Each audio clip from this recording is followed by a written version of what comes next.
Hey, welcome back to Recordingology, the study of recording. I'm Alex Case, author of Mix Smart from the Audio and Music Technology Books division at Focal Press. The apparent simplicity of the humble filter that we study in Chapter 3 of Mix Smart belies its fuller production potential.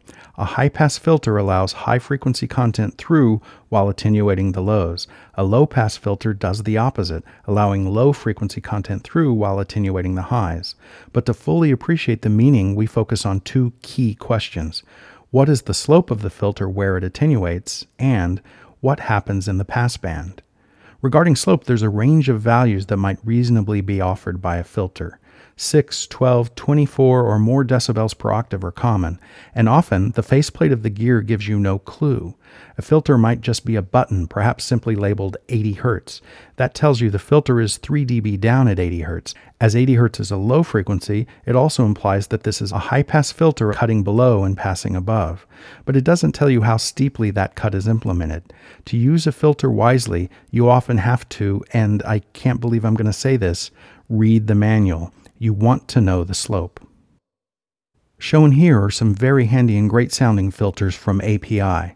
The pair of filters consists of two knobs and an on-off switch. When engaged, both filters are inserted into the audio path, and you adjust the knobs to specify the frequency below which the high-pass filter is cutting and above which the low-pass filter is attenuating. Sweep them up and down as desired. But it is essential to note that API, as usual, knows what an engineer needs most of the time. The high-pass filter is steeper than the low-pass filter. Specifically, this high-pass filter rolls things off at 12 dB per octave, a nice way to tame some unwanted low-frequency problems like rumble, wind noise, and pops. But the low-pass filter is rather shallower at just 6 dB per octave. That shallow slope in the low-pass filter isn't used to get rid of unwanted high-frequency garbage. It has a more subtle but profound application. This sort of filter is an essential part of the signal processing chain used for simulating distance. Consider some of the sonic cues we use to decide that some sound source is far away from us. There's level. When the source of sound moves away from us, it gets quieter. Then there's reverb. The reverb time of a room doesn't change. It's a fixed function of the room acoustics of the space. But the wet-dry mix, the direct-to-reverberant ratio, does change with the position of the musical instrument and the location of the listener in that room. When source and listener move farther apart, the relative level of the direct or dry sound versus the associated reverberant wash shifts in favor of the reverb. But perhaps the most sophisticated indicator of distance is spectral content.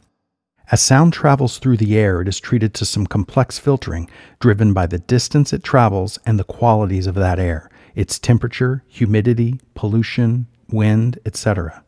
A good global communicator of distance is a slight, very slight reduction in the high-frequency content of the signal, as it is the high frequencies that are more easily attenuated as sound propagates through the air. There's no single right answer, but 2 or 3 dB per octave, beginning at 2 to 4 kHz, might be a reasonable real-world experience.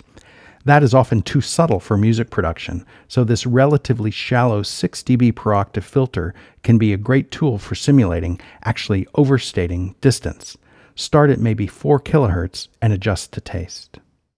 To be clear, this three-pronged approach to signal processing in an attempt to create the illusion of distance requires care and courage. It's pretty rare that we or our clients are going to be psyched to have us turn it down, make it mushier, and make it duller.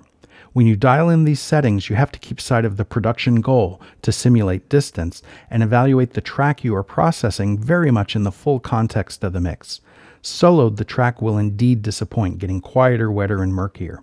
But in the full context of the mix, you are orchestrating these three signal processes to push a single track or a stereo pair or a section of horns, strings, or ukuleles further away from the listener, providing the listener a musical mix that no longer stretches left to right, but also near to far.